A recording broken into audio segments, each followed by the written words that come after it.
ہم نے پہلے بھی یہ دہرایا سی پی ایم نے اپنے موقف کو، کیا یہ کنسپٹ جو ہے ون نیشن ون الیکشن ہماری جمہوریت کے لیے نقصان دہ ہے اور ہمارے ملک کے یونٹی کے لیے بہت ہی زیادہ نقصان دہ رہے گا۔ یہ ہمارا اندیشہ پہلے سے رہا ہے۔ وہ وجہ یہ کہ جہاں تک ہمارے ملک کا تعلق ہے، اس میں بن بولی بولنے والے لوگ ہیں، بن کلچرز رکھنے والے لوگ ہیں، بن موسم ہیں، بن بولیاں بولنے والوں کے علاوہ اگر آپ دیکھ لیں گے کہ بن اپنے ایشوز بھی ہے، الگ الگ ایشوز بھی ہے۔ جو ایشوز جموں میں ہیں، کشمیر میں ہیں، وہ شاید ہماچل میں نہیں، جو ہماچل میں ہیں وہ اور جگہوں پر نہیں۔ تو کہنے کا یہ مطلب ہے کہ یہ ہمارے ملک کی جو ایسنس ہے، حیت ہے، اور یہ ایک حقیقت ہے کہ ڈائیورسٹی جو ہے وہ اب ایک جز بنا ہے ہماری لائف کا، اور اگر یہ ڈائیورسٹی سے ہمیں ڈپرائیو کیا جائے، اس پر آنچ آ جائے، ملک کو نقصان ہوگا۔ جنتا میں جو وشواس ہے، جنتا کی جو آئیڈینٹی ہے، اس پر آنچ آئے گی۔ ایسا نہ ہو، سی پی ایم نے بار بار پارلیمنٹ میں بھی کہا، پارلیمنٹ سے باہر بھی کہا۔ ہمارا یہ ماننا ہے کہ جو کانسٹیٹیوشن آرڈر ہمارے پاس ہے ملک کے سامنے، کانسٹیٹیوئنٹ اسمبلی نے دیا، بہت بحث کے بعد اس میں فیڈرلزم بیسک سٹرکچر ہے، جو سپریم کورٹ نے بھی کئی ججمنٹس میں اس کو توثیق کی ہے۔ آج جو یہ کنسپٹ ہے one nation one election, parliament کے ایشوز الگ ہیں، اسمبلی کے الیکشنز الگ ہیں۔ جب اسمبلی کے چناؤ ہوتے ہیں تو اس میں ایشوز عوام کی طرف سے اپنے ہوتے ہیں، اور اسی طریقے سے جہاں تک میونسپلٹی کا تعلق ہے، اب اس کو بھی ملایا، پنچایت کو بھی ملایا۔ مجھے بتائیے، ایک پنچایت ممبر اور پارلیمنٹ ممبر کا چناؤ ایک ساتھ ہو تو کیسے وہ فرق ایک ووٹر کے لیے مشکل ہوگا کہ کیسے وہ امتیاز کر لے گا، کیسے وہ تمیز کر لے گا، کیسے وہ پہچان کر لے گا کہ کس کو ووٹ دینا ہے اور کن ایشوز کو لے کر ووٹ دینا ہے۔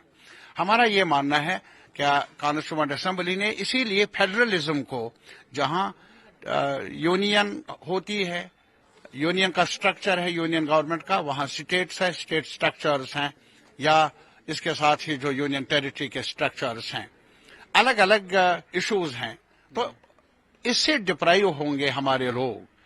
ون نیشن ون الیکشن کا مطلب ہے ایک ہی جگہ پر، ایک ہی ایشو پر، ایک ہی ایجنڈے پر چناؤ ہوں، ایک ہی وقت پر مناسب نہیں ہے۔ اور اب ہماری یہ گزارش بھی ہے سرکار سے کہ وہ تھوڑا سا تجربے کو مد نظر رکھے، اس پر اور زیادہ بحث کرے، اور رائے لینے کی کوشش کر لے اپوزیشن سے، اکیڈمیشین سے، یا جو ہمارے میڈیا پرسنز ہیں۔ ملک کی وحدت بچنی چاہیے، جمہوریت بچنی چاہیے، اس مدعے کو ڈائلیوٹ نہیں ہونا چاہیے۔ جو ہمیں لگتا ہے کہ ون نیشن ون الیکشن سے جمہوریت بھی ڈائلیوٹ ہوگی، اور جو کنسپٹ ہے یونٹی ان ڈائیورسٹی وہ بھی ایروڈ ہوگی۔ ایسا نہ ہو، یہ ہماری مانگ ہے۔ بٹ عمر صاحب سے جب ہم نے پوچھا، انہوں نے کہا کہ پارلیمنٹ میں اس کے اوپر ڈسکشن ہونی چاہیے، ڈسکشن نہیں، اس کے وہ بعد تو ویسے بھی ڈسکشن تو ہوگی، ہونی چاہیے، ہم چاہتے ہیں، لیکن سوال ہے اس کے پاس جو میجارٹی ہے اس وقت سرکار کے پاس، اس کو دیکھتے ہوئے بحث ہونی چاہیے۔ ان کی طرف سے جو رائے ہے برملا ہے، حقیقی ہے، لیکن ہمارا موقف بھی ہونا چاہیے نا واضح۔ ہمارا موقف یہ ہے کہ جو 5 اگست 2019 کو کیا گیا جموں کشمیر کے ساتھ، وہ اسی کنسپٹ کے تحت، اور اس کنسپٹ کے وجہ سے ہی ہم نے دیکھ لیا کہ ایک ہسٹورک اسٹیٹ کو ڈاؤن گریڈ بھی کیا گیا، ڈیوائڈ بھی کیا گیا۔ سپریم کورٹ نے اپنے ججمنٹ میں ریفر بھی کیا ہے کہ اسٹیٹ ہوڈ کو ریسٹور کیا جانا چاہیے۔ ابھی تک ایسا دکھتا نہیں، ایسا ہوا نہیں۔ وہ اس کنسپٹ کی وجہ سے کہ ون نیشن ون الیکشن، اس میں یہی ہے کہ الگ الگ جو بن ہمارے مسائل ہیں، ان کے لیے پروٹیکشن الگ الگ نہ ہو، یہ وہی کنسپٹ ہے۔ یہ بھی کنسپٹ انہوں نے پیش کیا ہے، ون نیشن ون لینگویج۔ اب مجھے بتائیے، جو الگ الگ بولیاں بولنے والے ہیں، یہاں جموں میں ڈوگری، کشمیر میں کشمیری، لداخ میں لداخی، تو اس سے نقصان کہاں ہوا؟ یہ حق تو رہنا چاہیے ہر کمیونٹی کے لیے، وہ اپنے کلچر کو، اپنی لینگویج کو پروموٹ کر لے. کی بات کی تو کیا اسٹیٹ ہوڈ کیا وہ تو لائف لائن ہے ہمارے جموں کی، کشمیر کی، ہمارے لوگوں کے. اسٹیٹ ہوڈ کوئی احسان نہیں ہے اگر مرکزی سرکار دے، بلکہ نہ دینا وہ بہت زیادہ غلط کر رہے ہیں، بلکہ ہمارے عوام کو تکلیف دے رہے ہیں. اور ابھی جو ہمیں منڈیٹ ملا ہے، چناؤ ہوئے ایک قاعدے کے تحت، ایک ضابطے کے تحت الیکشن کمیشن آف انڈیا نے کیا، بڑی مدت کے بعد کیا، لیکن اب اس منڈیٹ کی قدر کہاں؟ ابھی جو ہمارے چیف منسٹر ہے، کیبنٹ ہے، انہوں نے بھی ایک ریزولوشن پاس کیا، پیش کیا پرائم منسٹر آف انڈیا کو، ابھی تک اتا پتہ نہیں ہے.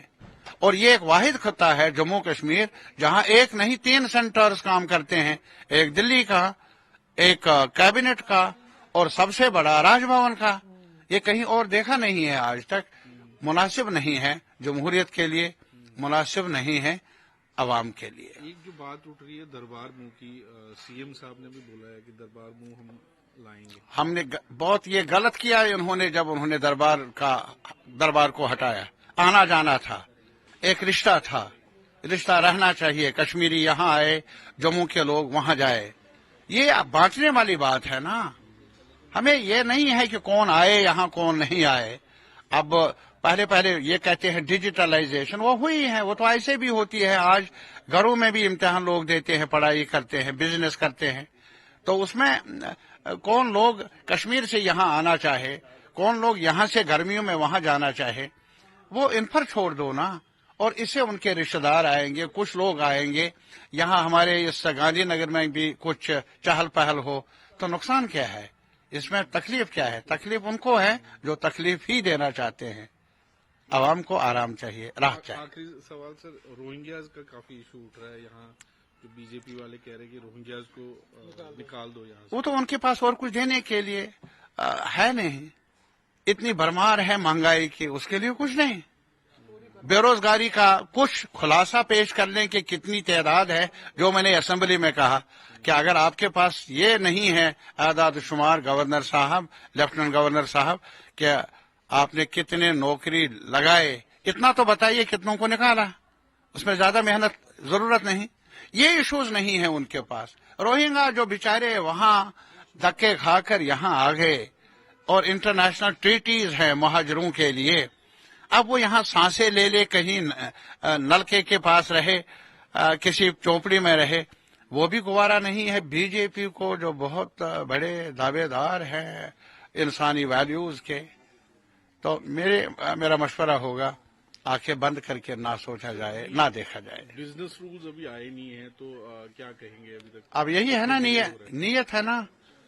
ایک طرف کہتے ہیں کہ جمہوریت بچی رہنی چاہیے، ایک طرف کہتے ہیں جمہوریت کو ہم نے قائم کیا، اور دوسری طرف سرکار کیسے چلے اس کے لیے قاعدے کیا ہے، ضابطے کیا ہے، اس میں بھی رکاوٹیں.